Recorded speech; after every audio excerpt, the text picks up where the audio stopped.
Tim. Thanks, Rob. Tim, alcoholic. Appreciate that warm welcome. Um, as you already stated, we are on page 470, and it's the story Twice Gifted. So this is a fourth edition story, new to this edition, and the author is unknown to us currently. There are, I believe, a few reasons why I think the story was chosen to be included in the book, but I'm only going to give one of them right now, and I'm going to let the story sort of divulge those things later on. But as we see here in the very beginning, Twice Gifted, diagnosed with cirrhosis, this sick alcoholic got sobriety plus a life-saving liver transplant.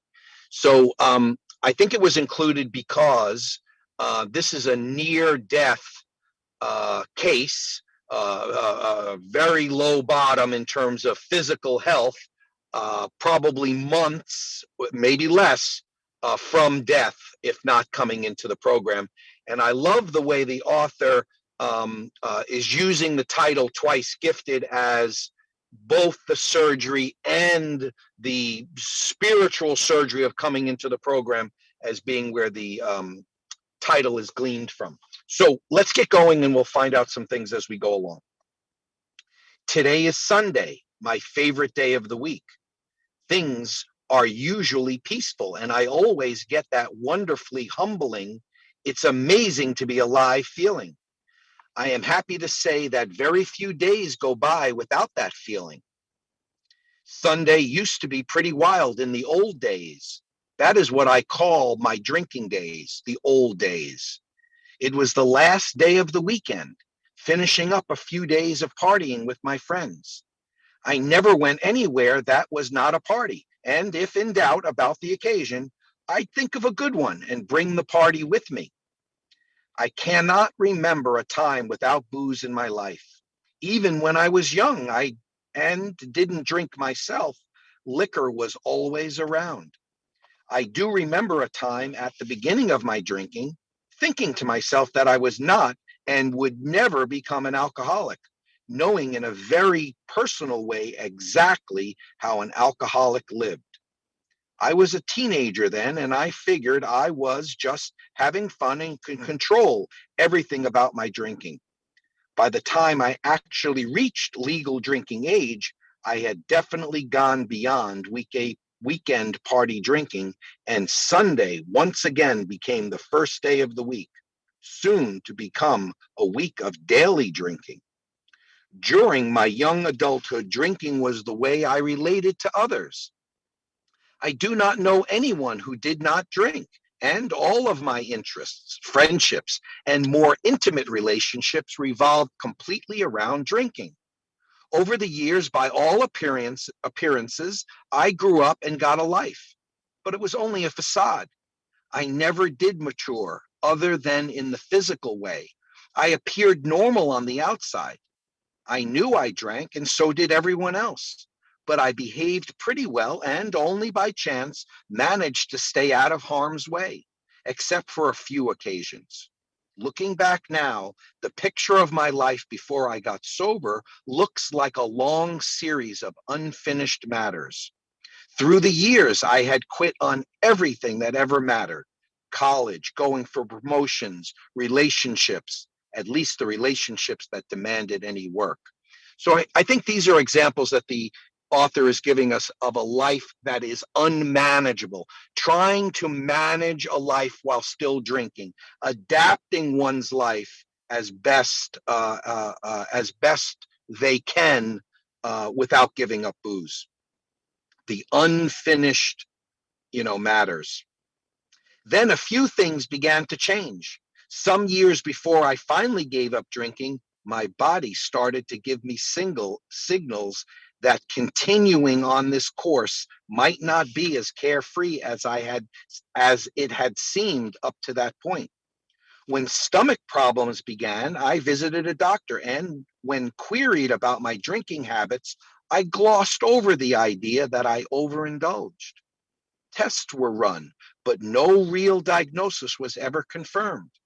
I was advised to maintain a healthy diet and watch alcohol intake, along with other prudent suggestions from the doctor. I was still young, and I thought to myself that just giving my body a break by slowing down would allow me to bounce back. Over the next few years, I had quite a few episodes of feeling sick. And of course, having never attended to the real problem, my drinking was still escalating. When my symptoms started to multiply, I finally had to consider the real possibility that drinking was the cause of all my health problems. For very brief moments, I somehow realized that giving up the booze was probably in my future. With that realization came fear and so many questions. How will I live? What will I do with my life? Certainly, a life without booze meant I would not have fun, and surely I would not be fun. Up until the moment I realized I might have to give up drinking, I had believed I was perfectly happy. I had a fine life, a good job, a nice place to live, a car, friends, all the things I thought I needed in life. Ideas of getting help to quit drinking had surfaced, but were fleeting and never grew anything like reaching out. My health had finally taken a serious turn for the worse. I was I was frequently unable to get out of bed, even to go to work, and strange new problems were exhibiting themselves with regularity.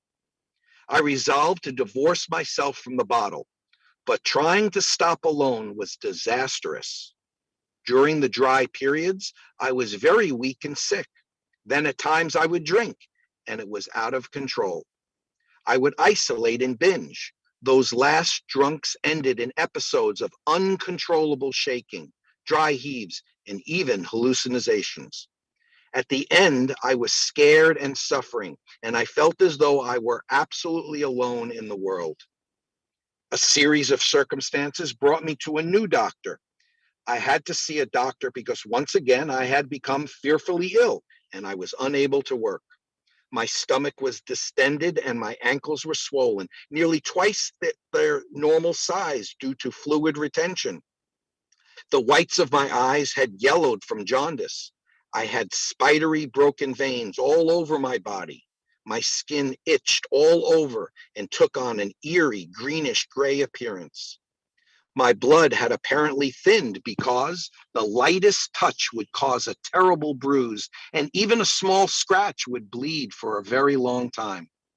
Dark marks appeared on my face and arms. My hair began to fall out, and because I had no appetite at all, I was very weak and extremely fatigued.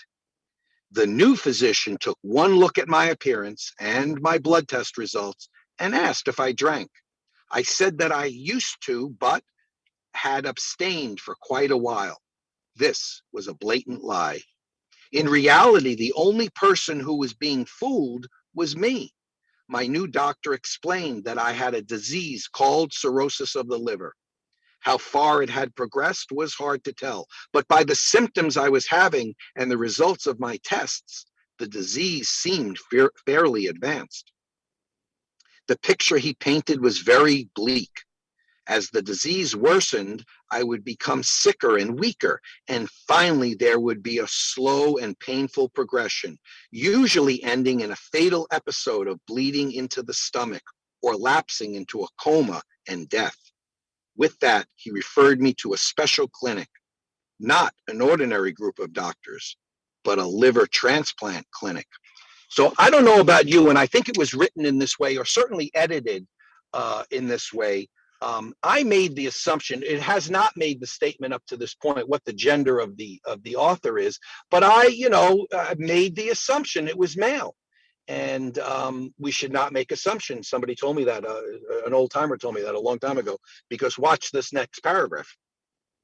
The initial interview with this group of doctors made it clear that if I wanted to live, I was going to have to prove that alcohol was no longer going to be a part of my life. I was 37 years old at the time, a relatively young woman for what was happening to my body. I was suddenly very afraid of dying, and I was desperate. So a couple things here in the paragraph. A, it confirms our author's gender. Second is it tells us her age when she comes into the program. She's going to come in right on the next page. And the other thing I think it points out very clearly is that she's in a hopeless state now. The disease has advanced so far that she is in the perfect spot, hopeless, and now has the gift of desperation, the ingredients that are needed to make the step into the program. I had attended AA meetings prior to that time, but the words of the doctors had somehow finally begun to clear the way. At the meeting that first night, more of what the people of AA were saying started to pass through my ears and into my head and finally into my heart. The members of Alcoholics Anonymous offered me a gift of life. I found myself willing, and after some weeks of just showing up, I began to believe that this program could work for me. The next 6 months were spent in AA meetings every single day, at least one, sometimes 2 or 3. I found a wonderful patient sponsor who helped me to work the steps and practice the principles. During the 6 months of evaluation by the clinic, I was given a blood test at least weekly, sometimes randomly, to validate that I was not drinking. I had weekly meetings with the psychiatrist on the transplant team. My family members attended some of those meetings, and the doctor also had contact with my sponsor. Another mandate was that I enter some type of psychotherapy with a professional, either group or individual sessions. This too was not something I would have chosen for myself, but it has turned out to be a very positive force in my life. At the time of the evaluation, there had to be evidence that I was doing everything possible to assure my continued sobriety. After a 6-month period, I was officially listed as a candidate for a liver transplant. By the time my name was placed on the transplant waiting list, I had become very sick. My liver had progressively continued to shut down, and the official wait had really just begun. I had no way of knowing how long it would be before a suitable organ would become available, or how long it would be before I rose to the top of the list. At times, I felt resentful of the selection process, the tests, the close supervision of my AA program, and the seemingly endless wait. Unquestionably, it was only because of the program of Alcoholics Anonymous that I was able to let go of that resentment. I actually found an abundance of peace and serenity during those months preceding the surgery.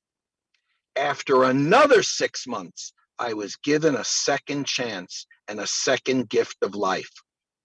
The surgery itself was a wonderful success, and my recuperation was unmarked by setbacks. So we know that she's come in at age 37. It's approximately a year later. She's a year sober in the time of her surgery. So she's approximately 38 or 39 now.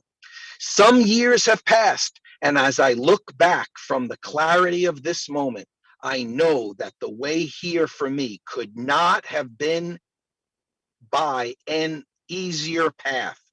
I would not willingly have stopped the course my life was on. I needed harsh reality to see the damage that alcohol abuse causes in so many ways. I needed to be forced into acceptance and humility. Reminds me of the quote attributed to Father Dowling, pain is the touchstone of all spiritual growth.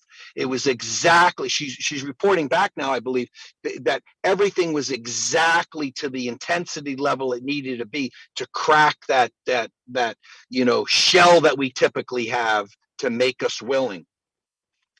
My physical being has certainly undergone a transformation, but the major transformation has been spiritual. The hopelessness has been replaced by abundant hope and sincere faith. The people of Alcoholics Anonymous have provided a haven where, if I remain aware and keep my mind quiet enough, my higher power leads me to amazing realizations. I find joy in my daily life, in being of service, in simply being. I have found rooms full of wonderful people, and for me, each and every one of the big book's promises have come true. The things that I have learned from my own experience, from the big book, and from my friends in AA, patience, acceptance, honesty, humility, and true faith in a power greater than myself, are the tools I use today to live my life, this precious life. So I was holding out another reason why I think this story was chosen. And I really believe with pretty good confidence that in no other story is there an example where the word God is never used. So she's used higher power, but we've even seen, even with last week's story, our Native American author who used the term higher power and God, and eventually her higher power became Great Spirit. Um, in all of the stories, God has been in the printed text. So I think it's unique in that sense, in that the uniformity of the God phrase, higher power. Today, my life is filled with miracles, big and small, not one of which would ever have come to pass had I not found the doors of Alcoholics Anonymous. And then the other big thing that I'm seeing there is that it is just filled with gratitude. And she elevates sobriety above the surgery, above the successful surgery. And I don't know about you, but she only had a year's sobriety when she was really being tested. She could have died at any moment. She never knew when her name was going to rise on the list. And, I really think that required a lot of connection to the program, a lot of spiritual upheaval to stay sober, to think that potentially, death is just right around the corner, but I'm going to go out sober, even if I don't make it to the surgery. So for that reason, I think that the story is very significant, and why I think it's included. And I don't think it could have, a story like this could have been included in a third edition. It's almost like it required our modern surgical techniques to make this story ring true, to ring true for other people. That this is, I don't know if I'd call the surgery commonplace, but certainly more common than it would have been at any other time. I think this is maybe the only story that I'm aware of where the surgery, saved her life. She remained sober, but the damage done by the drinking was actually overcome due to technology. This is probably the only story that I can think of that way. So with that, I'm going to stop. Thank you so much.